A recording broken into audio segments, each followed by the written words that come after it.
कुछ देर तबसरा करूंगा इंशाअल्लाह।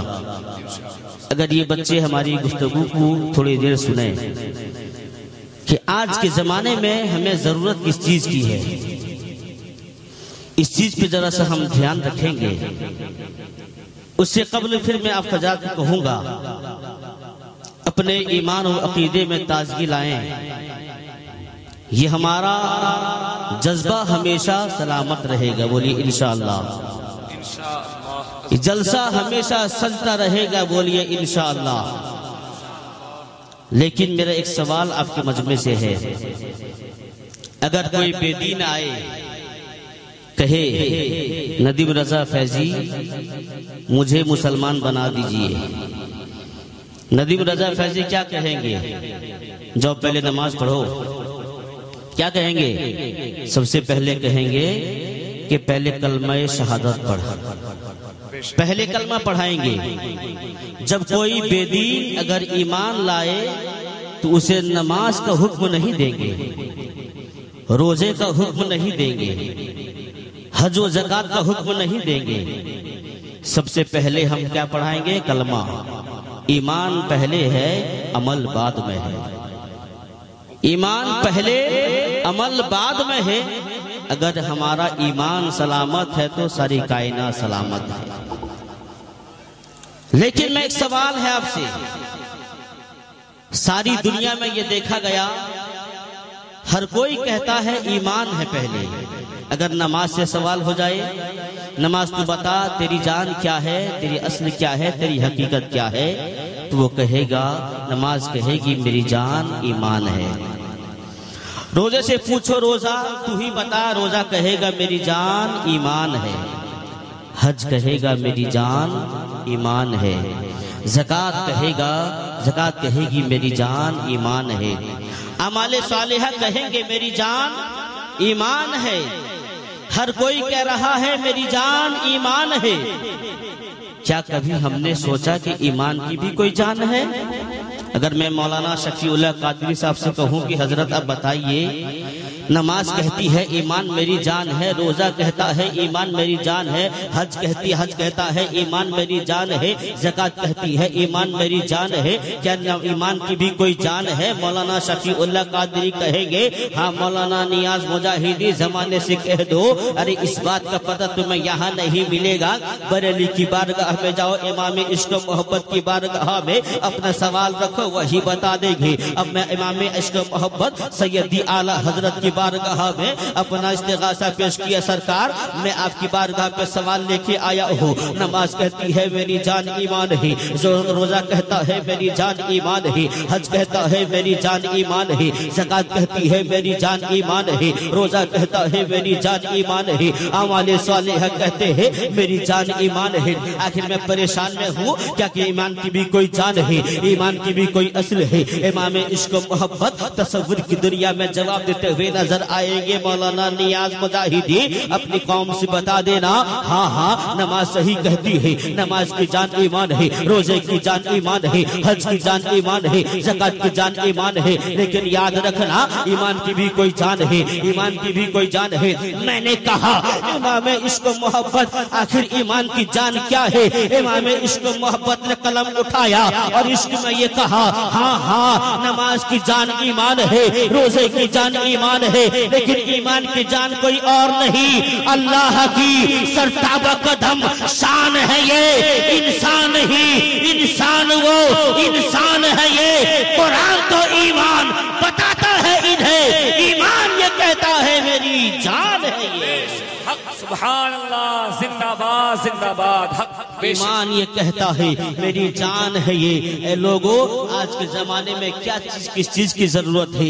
आज के जमाने में हर कोई मतलाशी है इज्जत के लिए, हर कोई चाहता है मुझे इज्जत मिल जाए, हर कोई चाहता है मुझे बुलंदी मिल जाए, हर कोई चाहता है मुझे बुलंदी मिल जाए, मुझे मंजिल पे तय करने वाला सफर मिल जाए, मैं सफर करता तय करता हुआ आगे चला जाऊंगा। लेकिन याद रखना अपनी समाज का बड़ा भी चाहता है मैं इज्जतदार हो जाऊं, अपनी समाज का छोटा भी चाहता है मैं इज्जतदार हो जाऊं, अपनी समाज का एक गरीब भी कहता है मैं इमाम इज्जतदार हो जाऊं, एक अमीर भी कहता है मैं इज्जतदार हो जाऊं, लेकिन आखिर इज्जत है क्या चीज? इज्जत किसमें मिलती है? वो कौन सा रास्ता है जिस पे हम अख्तियार करेंगे तो हमें ईमान, हमें इज्जत मिल जाएगी? आखिर कुरान को हम कुरान से पूछते हैं, कुरान तू ही बता दे वो ईमान का रास्ता क्या है, वो रास्ता क्या है जिस पे हम चलेंगे तो हमें दर्जा मिल जाएगा, हमें दर्जात मिल जाएंगे, इज्जत मिल जाएगी, बुलंदी मिल जाएगी। तो कुरान कहता है उदरुल इल्म दरजात, याद रखना इज्जत तुम्हें किसी और चीज में नहीं मिलेगी, बुलंदी किसी और चीज में नहीं मिलेगी। अगर तुम दुनिया में इज्जत के मुतलाशी हो तो इज्जत कहीं और नहीं, इज्जत तुम्हें इल्म सीखने में है। इल्म सीखोगे इज्जत मिलेगी, इल्म सीखते रहोगे, एजुकेशन रहेगा तुम्हारे पास में, इल्म रहेगा, एजुकेशन रहेगा, तुम तरक्की करते चले जाओगे। देखा नहीं आज के जमाने में एक डॉक्टर को इज्जत मिल रही है, एक फिलासफर को इज्जत मिल रही है, एक इंजीनियर को इज्जत मिल रही है। आखिर क्यों? आपका ये जब सवाल होगा तो जवाब सुनो। एक इंजीनियर को उसकी इज्जत इसलिए मिलती है कि वो उसने इल्म हासिल किया है, एक डॉक्टर को इल्म मिलता है, एक डॉक्टर को इज्जत मिलती है इसलिए कि उसने इल्म हासिल किया है। एक फिलासफर को उसको इज्जत मिलती है इसलिए कि उसने इल्म हासिल किया है। लेकिन याद रखना अगर कोई डॉक्टर है उसी डिपार्टमेंट में उसको इज्जत मिलती है, किसी और डिपार्टमेंट पर नहीं मिलने वाली है। अगर फिलासफर है उसको उसी रास्ते में दर्जात मिलते हैं, किसी और जगह में कोई पूछता नहीं है। अगर कोई मेडिकल कॉलेज का प्रोफेसर है तो अपनी दुनिया में उसको इज्जत मिलती है। लेकिन याद रखना एक दुनिया में एक ऐसी किताब है, एक ऐसा इल्म है, उसका सीखने वाला सारे जमाने से आगे रहता है। उसके पीछे इंजीनियर भी है, उसके पीछे डॉक्टर भी है, उसके पीछे फिलासफर भी है, उसके पीछे वकील भी है, उसके पीछे सारी दुनिया है। आखिर इस परेशानी की आलम में मैं आपको बताऊंगा। आखिर आप कहेंगे मौलाना नियाज जमाने में तो देखा है एक डॉक्टर करोड़ों के रुपये कमाता है, वो पीछे कैसे रह गया? एक साइंटिस्ट पैसा कमाता है बहुत ज्यादा, वो पीछे कैसे रह गया? तो याद रखना ये जो जमाने के कमाने वाले हैं इन्होंने कोई और नहीं दुनिया की किताब को याद किया है। लेकिन जो सबसे आगे निकल गया उसकी तनख्वाह तो ज्यादा नहीं, उसके पास पैसा तो ज्यादा नहीं, लेकिन हाँ उसने कुरान की तालीम को हासिल किया है, जिसे दुनिया आलिम दीन कहती है, जिसे दुनिया हाफिज कुरान कहती है। इसलिए जब मुसल्ला इमामत पे हाफिज कुरान खड़ा होता है, वक्त का इमाम खड़ा होता है, डॉक्टर भी उसके पीछे है, इंजीनियर भी उसके पीछे है, फिलासफर भी उसके पीछे है। आखिर किसी ने एक डॉक्टर से पूछा, डॉक्टर तुम पीछे वो आगे निकल गया, पैसा तुम्हारे पास में है, दौलत तुम्हारे पास में है, रुपया पैसा तुम्हारे पास में है, तुम पीछे वो कैसे आगे निकल गया? तो जवाब यही होगा, एक डॉक्टर कहेगा हम डॉक्टर इसलिए बने दुनिया के इंसान की लिखी हुई किताब से बने हैं।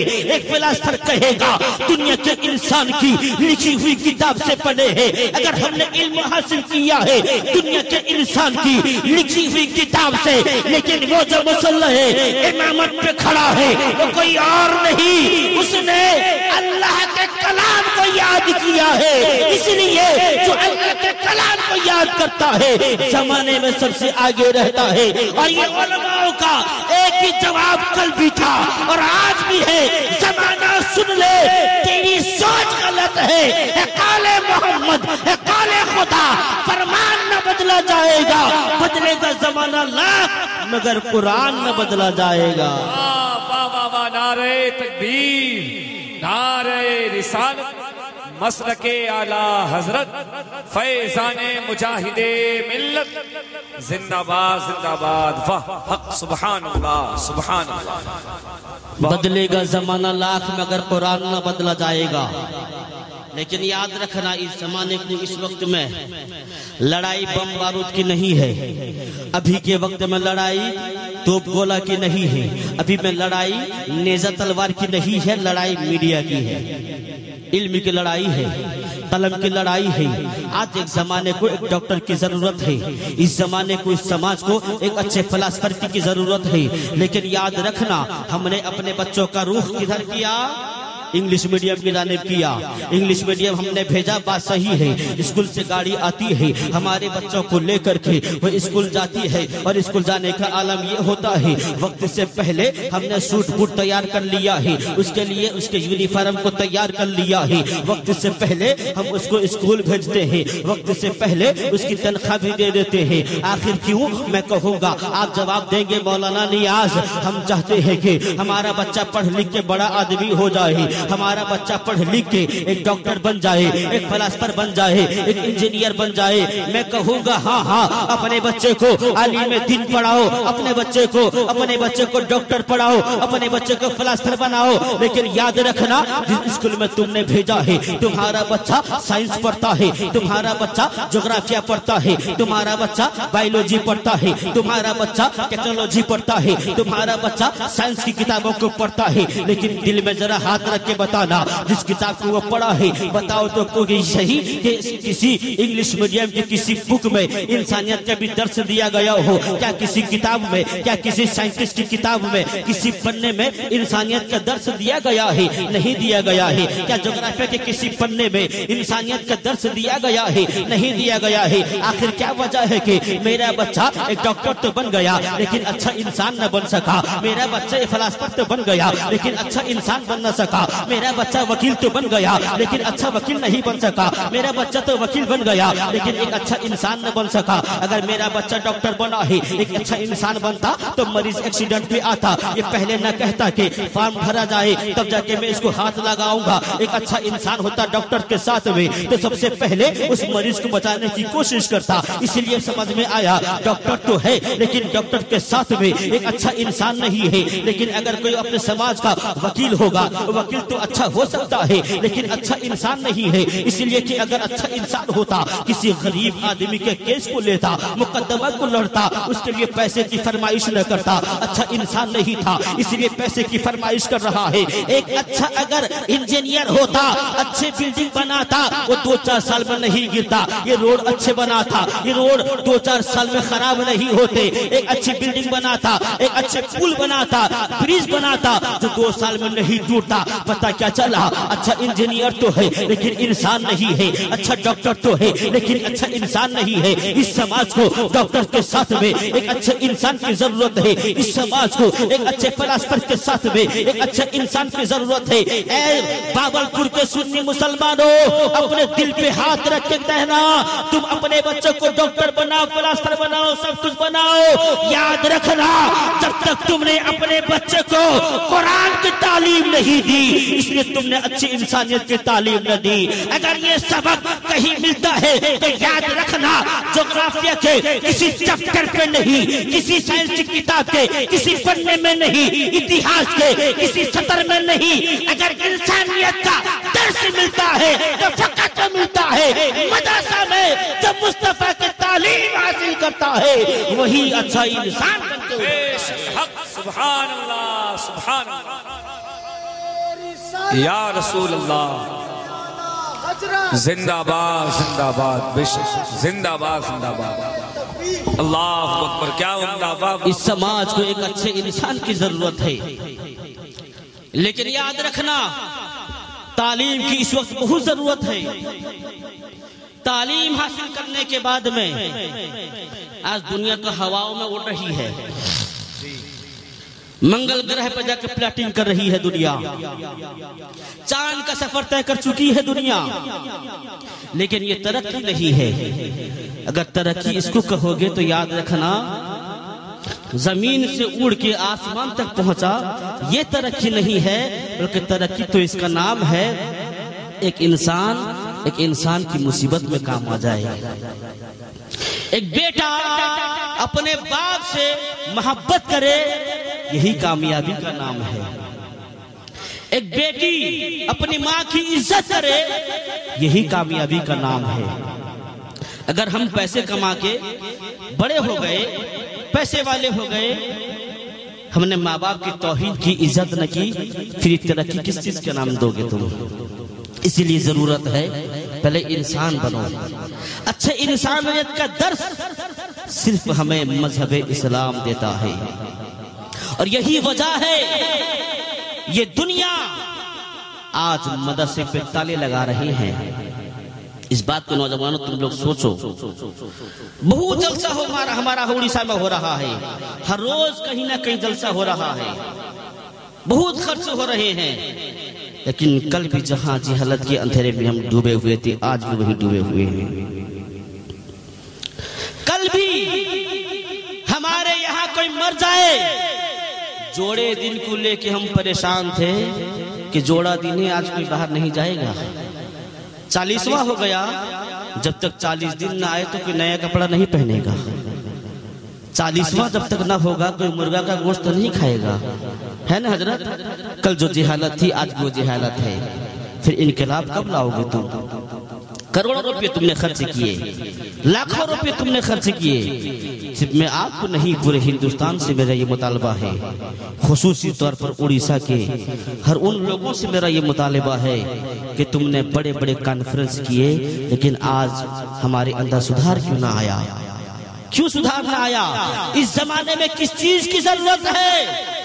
कल भी हम अंधेरे में थे, अगर कोई हमारे घर पे कोई औरत छठी बड़ा छिला नहाए तो कल भी जो जिहालत आज भी वही जिहालत, कल भी जो परेशानियां उसके लिए थी आज भी वही परेशानियां, कल भी जैसे उसको सताया जा रहा था नापाकी की आलम में आज भी सताया जा रहा है। कहते हैं कि जिस दिन बड़ा छिला होगा 40 दिन मुकर्रर, चाहे उसकी पाकी हासिल हो जाए या ना हो, लेकिन 40 दिन होना चाहिए। मसला याद रखिएगा, एक औरत अगर अपने आप को पाक कर रही है 25 दिन में, उसके बाद में जो 15 दिन बाकी रहा है उन 15 दिन की नमाज का इयादा जरूरी है, अगर न पढ़ेगी तो गुनहगार रहेगी। और जिसने फतवा बताया कि 40 दिन से पहले बड़ा छिला नहीं नहाते, तो याद रखना 15 दिन की नमाज का अजाब भी उसको मिलेगा। इसलिए जरूरत हमारे लिए ये थी, अगर हमारे पास में कोई हमारे घर पे कोई मुर्दा बनता है, अगर कोई इंतकाल फरमाता है या कोई बच्चा पैदा होता है या कोई और मसला आता है, तो हमें किसी समाज के बूढ़ी औरत से, ज़ईफ़ों से नहीं बल्कि उलमाए किराम से राबता करके मसला पूछते कि आलिम दीन, इमाम साहब, मुफ्तियान निज़ाम, आप बता दीजिए इन चीजों के मसाइल का हल क्या है। अगर इस चीज पे हम जाते तो अंधेरे में न रहते। इसलिए आज जरूरत है इनकलाब पैदा करो, और इसके लिए जरूरत सबसे पहले मेरा मशवरा ये है, हर आदमी अपने इलाके में मकतब को मजबूत करे। मेरा सवाल यही है, ये दुनिया वाले मदरसे पे क्यों ताले लगा रहे हैं? अगर ताले लगाना ही था किसी बड़े यूनिवर्सिटी पे ताला लगाते, इंजीनियर कॉलेज में ताला लगाते, इसलिए करोड़पति के बच्चे वहां पढ़ते हैं, लखपति के बच्चे वहां पढ़ते हैं, पैसे वाले के बच्चे वहां पढ़ते हैं। मदरसा में जो ताले लगाए जा रहे हैं यहाँ कौन पढ़ता है? जिसके बाप नहीं, जिसका बाप नहीं होता है वही यतीम बच्चा मदरसा में पढ़ता है, जिसके घर पे खाने पीने को नहीं रहता। इल्ला माशा अल्लाह, हर किसी को मैं नहीं कह रहा हूँ, लेकिन मिजाज हमारा ये बन गया है, मदरसा का मतलब यतीम बच्चा होता है, मदरसा का मतलब गरीब बच्चा होता है, जिसके पास खाने को न हो, जिसके बाप अपाहिज हो, उसी के बच्चे को ला के पढ़ाते हैं। मान लिया कि अगर गरीब बच्चा पढ़ रहा है, पढ़ने के बाद में क्या इसको किसी बाहर कंट्री पे नौकरी लग रही है? अगर ये बच्चा हाफिज कुरान बनता है, इसकी तनख्वाह क्या होती है? क्या ये करोड़ रुपया कमाता है? नहीं नहीं, मुसल्ले में कलमी बैठ करके, टूटी चटाई पे बैठ के आप लोगों के हाथों से दाल रोटी खा रहा था, आज भी मुसल्ले में बैठ करके वही 5-7 हजार रुपये तनख्वाह कमा रहा है। लेकिन मेरा मुतालबा ये है, अगर 7-8 हजार या 10 हजार की तनख्वाह कोई आलिम दीन पा रहा है, हाफिज कुरान पा रहा है, फिर मदरसे में पढ़ने वाले बच्चों के लिए ये पाबंदियां क्यों लगी जा रही है? मदरसा बंद होना चाहिए, मदरसा को बंद कर दिया जाए। इसीलिए कि ये दुनिया जानती है, ये वही कौम है, ये वही तारीख है, इन्होंने करबला में इतिहास रचा के आया है, ये वही सफ़े है जिन्होंने हर दौर में मुंह तोड़ के जवाब दिया है। वो जानते हैं ये वही मदरसा का ताला हुआ जब कोई फजल हक खैराबादी बनकर निकलता है, जब कोई जिहाद का फतवा लगाता है, तब इनकलाब इनकलाब का नारा लगाया जाता है, तब कोई किफायतुल्लाह का साफी बन करके जब कोई कलम उठाता है और लिखता है जमाने वालों तुम्हारी सोच गलत रहेगी, याद रखना तुम कहते हो कि तुम इस्लाम को मिटा दोगे, याद रखना कोई गुल बाकी रहेगा ना चमन रह जाएगा, फकत रसूलुल्लाह का दीन हसन रह जाएगा। हर जमाने में इनके लाभ का नारा इन उलमाओं ने लगाया है। दुनिया जानती है जिस कौम की सेना कमजोर होती है वो कौम को काटा जाता है, उस कौम को मारा जाता है। जिस कौम की फौज कमजोर होती है उसकी कौम उसका आबाद नहीं होती है। इसलिए वो चाहते हैं कि इस्लाम को मिटाया जाएगा, इस्लाम को मिटाया जाएगा, कुरान को मिटाया जाएगा। इस्लाम को मिटाने के लिए आसान तरीका ये है मदरसा को बंद कर दिया जाए, आलिम दिन का प्रोडक्ट बंद हो जाएगा, उलमाओं की जमात नहीं निकलेगी, इल्म दिन नहीं बने, आलिम दिन नहीं बनेंगे, इस्लाम मिट जाएगा। लेकिन ये उलमाए किराम हर दौर में हर जमाने में जालिमों से अपने जवाब का ये ऐलान किया है, दुनिया वाले तेरी सोच गलत है, इस्लाम को मिटा देगा। हमारा ऐलान कल भी था, आज भी है, सुबह कयामत रहेगा। ऐलान ये है इस्लाम था, इस्लाम है, इस्लाम रहेगा। कुरान था, कुरान है, कुरान रहेगा। इस्लाम की गर्दन पर हुसैन इब्ने अली का एहसान था, एहसान है, एहसान रहे। जिंदाबाद जिंदाबाद बेशक हक। वाह वाह वाह वाह। एहसान था, एहसान है और एहसान रहेगा। इसलिए याद रखना कुरान में हर चीज का इल्म है। इसलिए दुनिया किसी किताब के, दुनिया में कई और भी किताब है, मजहबी किताब, किसी किताब की आगे दुनिया नहीं जाती है, इसी के पीछे की पड़ी है। इसलिए वो जानती है कुरान ही एक ऐसी सच्ची किताब है। क्योंकि हर राइटर जब कोई किताब लिखता है, किताब के आखिर में ये लिखता है मेरे लिखने में अगर कोई चूक हो गई हो, अगर हवाले में कोई गलत हो गई हो, गलत बात हो गई हो, निशानदेही कर देना, राबते के लिए ये नाम रहता है। लेकिन याद रखना कुरान एक ऐसी किताब है जिसमें सबसे पहले अलिफ लाम मीम पढ़ने के बाद में सबसे दूसरी आयत जो है यही है ज़ालिकल किताबो ला रैबा फी।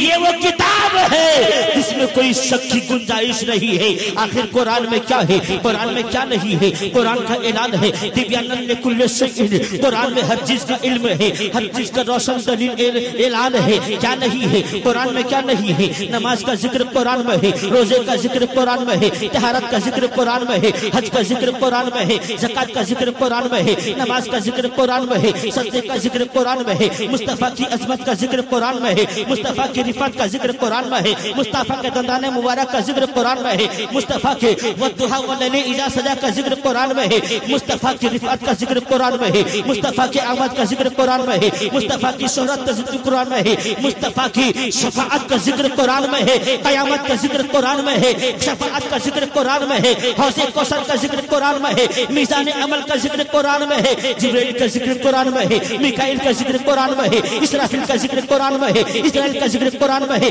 आदम का जिक्र कुरान में है, शीश का जिक्र कुरान में है, ज़करिया का जिक्र कुरान में है, यहया का जिक्र कुरान में है, इब्राहिम का जिक्र कुरान में है, इस्माइल का जिक्र कुरान में है, मूसा का जिक्र कुरान में है, ईसा का जिक्र कुरान में है। अरे कुरान का ऐलान है आदम से लेकर ईसा तक जो हो चुका, जो हो रहा है, जो होने वाला है, हर चीज का चैलेंज कुरान में। लेकिन याद रखना कौम के दयालु मुसलमानों, तुम ही तो कुरान को छोड़ दिए।